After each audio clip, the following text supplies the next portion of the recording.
I apologize for the inconvenience, but I hope you can bear with me for a moment. My sister-in-law recently moved back to her parents' house after a divorce, citing clashes in values and severe emotional abuse from her ex-husband. At the time, my husband and I were already living with my in-laws, and she felt guilty about it, apologizing to us. She assured us she would move out as soon as she found a new job in place. I reassured her that she could take the time she needed to heal and that this was her family home.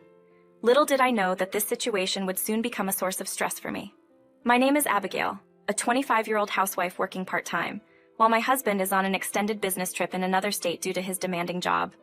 Originally, we lived in our own apartment, but my mother-in-law strongly suggested that we move into the family home. She felt lonely since my son, her husband, traveled for work, and she worried about me. She suggested that if we lived with them, we could save on rent and save up money. It would also give them peace of mind as they were getting older. Though surprised, I agreed at the time, as our relationship with the in-laws was good. After living with them for 3 years, I now regret that decision. Everything was fine until last year when my sister-in-law, Melissa, returned after her divorce. That's when things took a turn. Coming home from my part-time job, I responded to Melissa's request for roast beef for dinner, explaining that I couldn't make it on short notice. My mother-in-law then commented that roast beef was Melissa's favorite and suggested I consider everyone's preferences. Choosing to ignore her remark, I casually replied and went to the kitchen. The once humble sister-in-law, who returned after her divorce, seems to have disappeared. Looking back, I believe her apology to my husband and me was just for show. It appears she intended to stay at the family home all along. Moreover, my mother-in-law, who was initially kind, now seems completely under my sister-in-law's influence. Every day feels like I'm being treated as a housekeeper, constantly harassed by my sister-in-law. I am responsible for all household chores while juggling my part-time job on the side. I constantly feel drained as my sister-in-law does not contribute to household tasks or finances. Both she and my mother-in-law either spend the day lounging around or dressing up to go out. I believe it's time for us to stop living together. But my husband's frequent travels prevent us from discussing it. However, there's another reason I hesitate. Abigail, welcome home. I know it's Sunday, but thanks for working today. I've put away the groceries for you. Why don't you take a break? I'll help with dinner.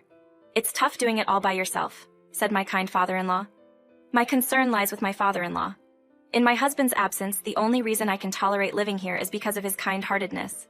He may have spoiled my sister-in-law like my mother-in-law did, but he always intervened when she was rude to me, firmly stating that wrong is wrong, despite the conflicts it caused with my mother-in-law. I worry that if my husband and I were to leave, my father-in-law would be treated as the housekeeper and mocked. Entering the room we use as our bedroom, I sighed deeply. I took out my wallet from my bag, counting the bills inside, and noting the amount in my notebook. About a year after my sister-in-law's divorce, I started noticing money missing from my wallet. The decrease began with a small discrepancy of a few cents and steadily increased over time. Being meticulous about my finances, I started keeping track and was certain when thousands went missing. Someone was clearly stealing from my wallet.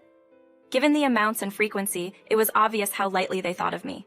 I tried carrying my wallet at all times, but my sister-in-law scolded me, saying it was in the way while I did chores. Despite not working since her divorce, she was always out and about, making me wonder where she got the money. I talked to my husband about it, but without proof, there wasn't much he could say. Determined to catch the thief red-handed, I closed the notebook, put on my apron, and headed out for my usual chores. Then, one day, while performing the tasks assigned by my mother-in-law, I decided to take a short break. As I headed to my room, I saw my sister-in-law sneaking into our bedroom. Suddenly, thoughts of the money in my wallet flooded my mind. This was my chance to catch the culprit in the act, and with determination, I walked in. I discover my sister-in-law frozen in the dimly lit room, clutching my wallet tightly. Furthermore, her fingers are digging into it. This is conclusive. "What are you doing?" I ask in a calm voice as the in-law hastily shuts my wallet. "What do you mean? I just saw your wallet lying in the hallway and thought I'd put it back in your bag for you," she responds. "Why would you put your fingers inside my wallet then? If what you said is true, you wouldn't need to do that, right?" I sense suspicion and force a smile. Sister-in-law's face tightens. "You think I'm stealing? I didn't take any money. Why are you so paranoid when you only ever keep about $700 in there?" She raises her voice and throws my wallet back into my bag. I've noticed money missing from my wallet before. I now question sister-in-law directly. "Tell me the truth. Did you or mother-in-law ever take it?" I was convinced it was sister-in-law. Hearing her loud voice, mother-in-law peeks in. Seeing her chance, sister-in-law clings to mother-in-law. "Mom, Abigail is accusing me of stealing from her wallet. She thinks I've done it multiple times." Upon hearing sister-in-law's words, mother-in-law glares at me sharply. Why would you accuse Melissa of such a thing, Abigail? Ever since Melissa came back, money has been missing from my wallet multiple times. Just now I saw her going through my wallet without my permission. Mother-in-law, who immediately sides with sister-in-law, doesn't seem to care about my earnest plea. I briefly regret not recording the situation on my phone. I had been too focused on catching her red-handed. How can you treat Melissa like a thief? I can't believe it. After all, you're still an outsider. Besides, Abigail tends to overreact. Maybe she just wanted some attention. Mother-in-law's words, calling me an outsider, hit me hard. I tried so hard as my husband's wife and as a family member. Even though we had only lived together for 3 years, I couldn't take it anymore. Silently, I left the room, went outside without taking my bag. Where do you think you're going without even making dinner? I heard sister-in-law shout, but I didn't care. My quick steps gradually slowed down. It was getting dark, and the wind felt cold. Dressed in my home clothes, a worn-out apron and sandals, I had neither my phone nor my wallet. Lost in thought, I sat down on a park bench when I heard, "Abigail, what are you doing here?" Father-in-law, dressed in a suit, looked down at me. I curiously identified that apron from a distance. His words brought a slight embarrassment. Mother-in-law had given me that apron as a token of appreciation when I agreed to move in. I graciously accepted the coffee father-in-law handed me, expressing my gratitude. In the next moment, suppressed emotions welled up, and I began to cry. Ever since sister-in-law got divorced and returned to the in-laws' house, I noticed money occasionally missing from my purse. Today, I finally caught her in the act. However, mother-in-law didn't believe me, and I received a tongue lashing from both sister-in-law and mother-in-law. Father-in-law, who had been silently listening to my story, apologized sincerely. I am truly sorry. I've noticed how my wife and Melissa have been behaving lately, and I feel responsible for not stopping their rude behaviors, he admitted. Prefacing that he had thought about it for a while, father-in-law continued. Perhaps it's time to reconsider our living situation. You shouldn't have to go through this. Neither I nor our son would want that. His suggestion left me taken aback. It was a generous offer, but thinking of father-in-law without me made me feel guilty. Let's head home, he said.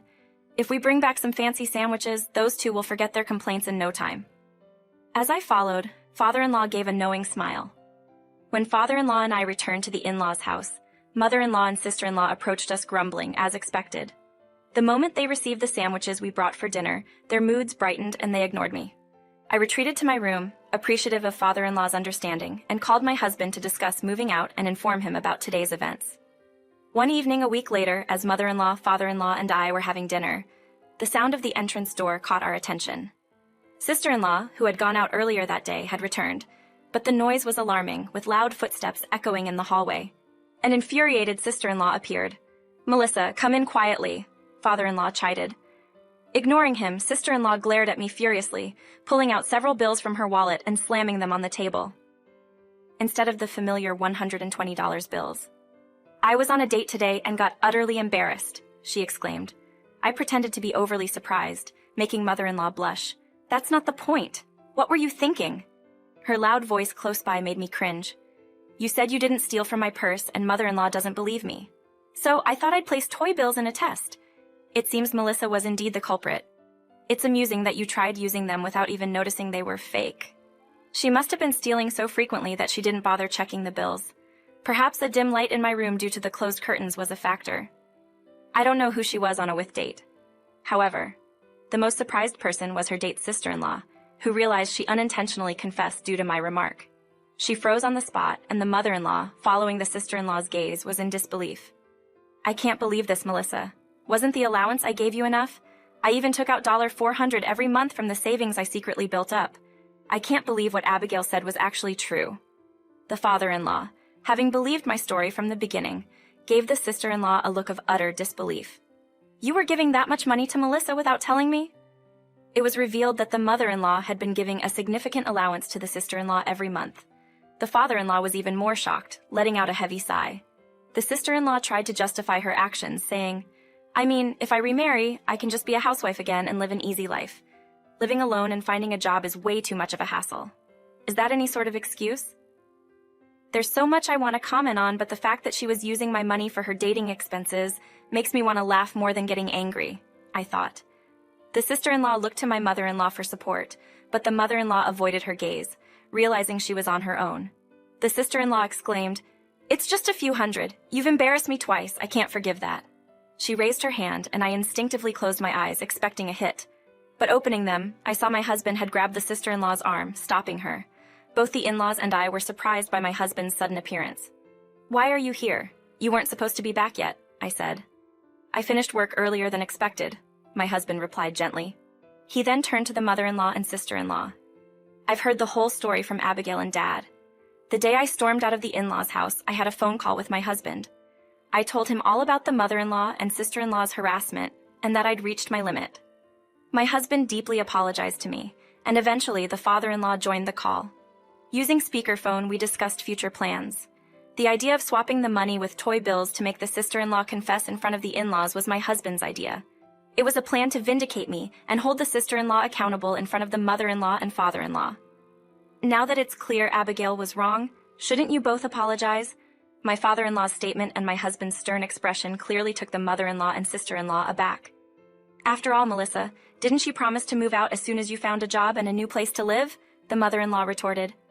"This house is Melissa's childhood home. She can stay as long as she wants." Of course, that would have been fine if Abigail wasn't being hurt by it. My husband then comfortingly placed his hand on my shoulder, instantly giving me courage. After discussing it with my father-in-law and my husband, the truth was revealed. I cannot forgive Melissa or my mother-in-law, so we have decided to terminate our shared living arrangements. Mother-in-law appeared shocked, but I added, "Remember, mother-in-law, you were the one who treated me like a stranger." She looked deeply hurt by my words. My husband continued, "By the way, I spoke to Melissa's ex-husband recently. It turns out Melissa's excessive spending and emotional abuse were the real reasons for their divorce. He was so angry, saying he was kind enough not to claim compensation during their divorce proceedings." Both my in-laws and I had never heard this before, and we all exclaimed in surprise. "Wait a minute, why did you contact him without telling me? It's you who lied to us. That's the problem, right?" My husband replied, "Your ex-husband said he's definitely going to make you pay compensation for the divorce." Sister-in-law's face, which had been red with anger, was now pale with fear and trembling. Apparently, my husband had been suspicious of my sister-in-law's reason for her divorce for a while. After hearing from me and father-in-law, he decided to give her ex-husband a call. Sister-in-law looked like she was on the verge of tears. "Just so you know, I've been keeping track of the money you took from my wallet, so make sure you pay it back." My words were the final blow, and sister-in-law sat down right there, defeated. Half a year passed after my husband and I left the in-laws' house. They kicked out sister-in-law, according to father-in-law. Mother-in-law has finally come to her senses. Now she's like a different person, even doing household chores. They haven't cut ties with her, but they've decided to keep their distance from sister-in-law unless it's necessary. The money sister-in-law took from my wallet, although paid back in installments, was returned using the money she earned from work. However, she faced a lawsuit from her ex-husband for emotional abuse during their marriage and had to pay compensation. She went around saying she divorced because of her ex-husband, so it's a result of her actions. The other day, I received an apology letter from mother-in-law addressed to me. For a moment, I remembered the kind mother-in-law from when we first started living together. However, the past can't be undone. Now, with my husband's work easing up, we are living a happy life together. I'm determined never to take someone's love for granted or hurt someone dear to me by my own actions.